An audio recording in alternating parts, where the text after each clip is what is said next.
James Comey's investigation into the Trump campaign didn't just taint candidate Donald Trump right before the 2016 election.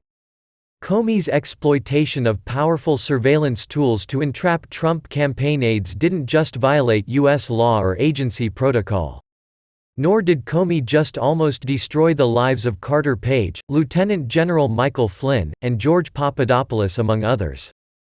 Comey's presentation of the most outlandish claim in the phony dossier, that the Kremlin had a recording of Trump peeing on Russian prostitutes, to the incoming President of the United States days before he took office didn't just rattle Trump. Comey did not just sabotage a presidential candidate, his transition team, and his new administration to remind Donald Trump who's boss. Comey did not just try to oust a duly elected president from the Oval Office based on made-up memos he wrote to document the president's alleged criminality. James Comey didn't just help launch his pal Robert Mueller's destructive 2-year probe into the imaginary crime of Russian collusion. No, James Comey, in fact, declared war on America. That is not hyperbole. Through his deeds and words, the highest lawman in the country single-handedly desecrated every essential rule of American jurisprudence, every individual protection provided by the Constitution, including the right of the people to choose their president, and every governmental boundary set by the Constitution, not to mention the courtesies of human decency. Comey took some sort of sick pleasure in gaslighting an already dangerously divided electorate after the shocking victory of a man who not only is despised by his former boss, Barack Obama, but by Comey himself, his top deputies in the FBI, and his cronies in the Justice Department, State Department, and CIA.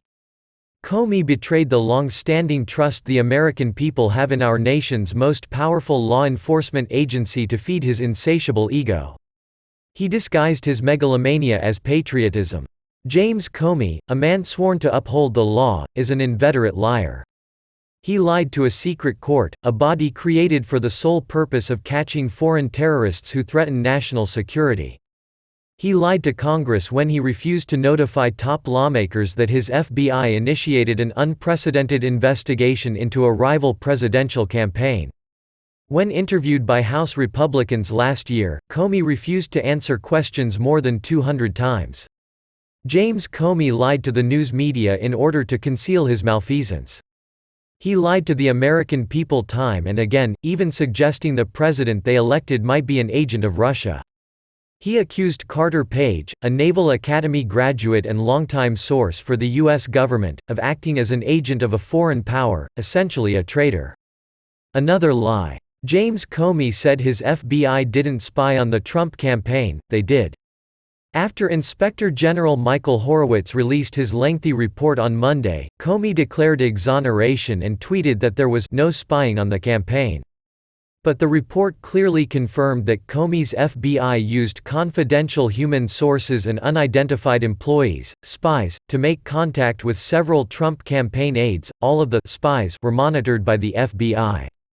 Comey said the Steele dossier didn't make up the evidentiary bulk of his application to the Foreign Intelligence Surveillance Court to get the warrant on Carter Page, it did.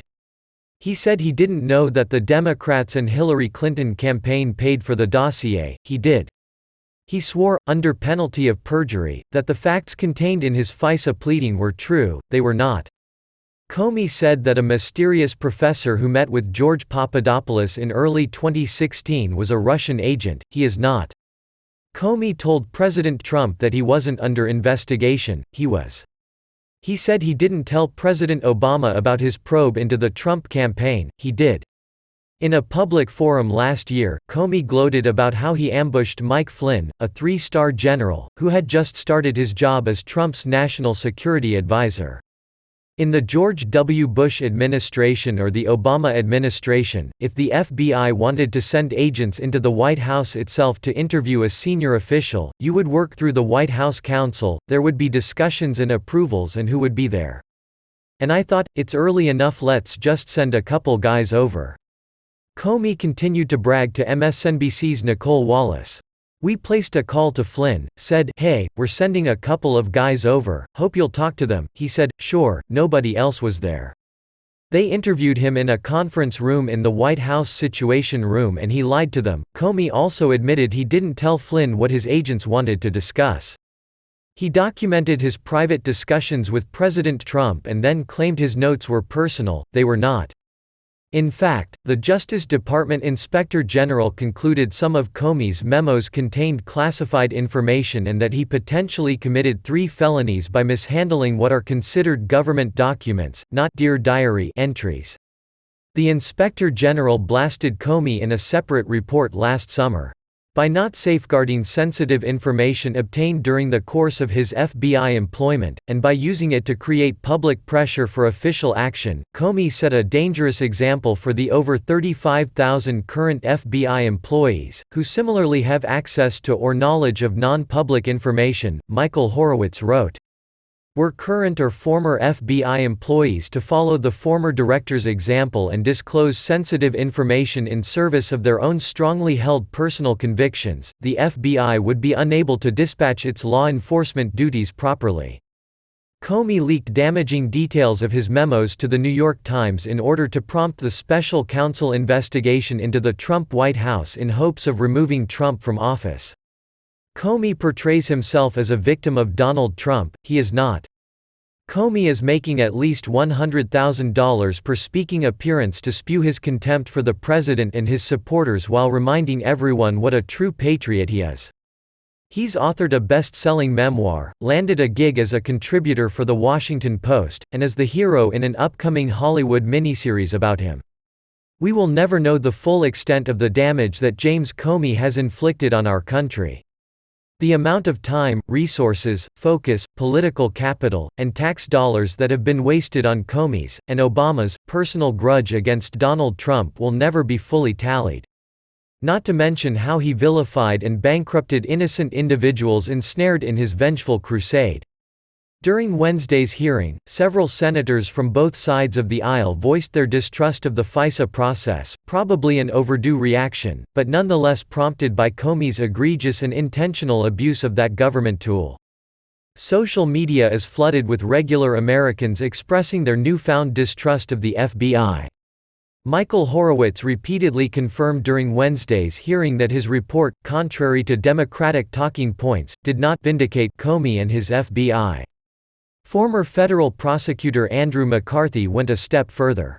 These were conscious, willful acts of malfeasance. McCarthy said on Fox News as the hearing got underway. Comey undoubtedly will make the rounds on cable news this week to try to spin his latest self-aggrandizing fantasy. He is scheduled to appear on Fox News Sunday. This weekend, Trump haters will continue to boost Comey as a hero of #the resistance for challenging the president without any consideration to the harm he caused to the body politic. It's unclear and, sadly, unlikely he will ever be held responsible or what he's done. But Comey's star eventually will fade as the wounds he inflicted on the country will remain. That is Comey's legacy.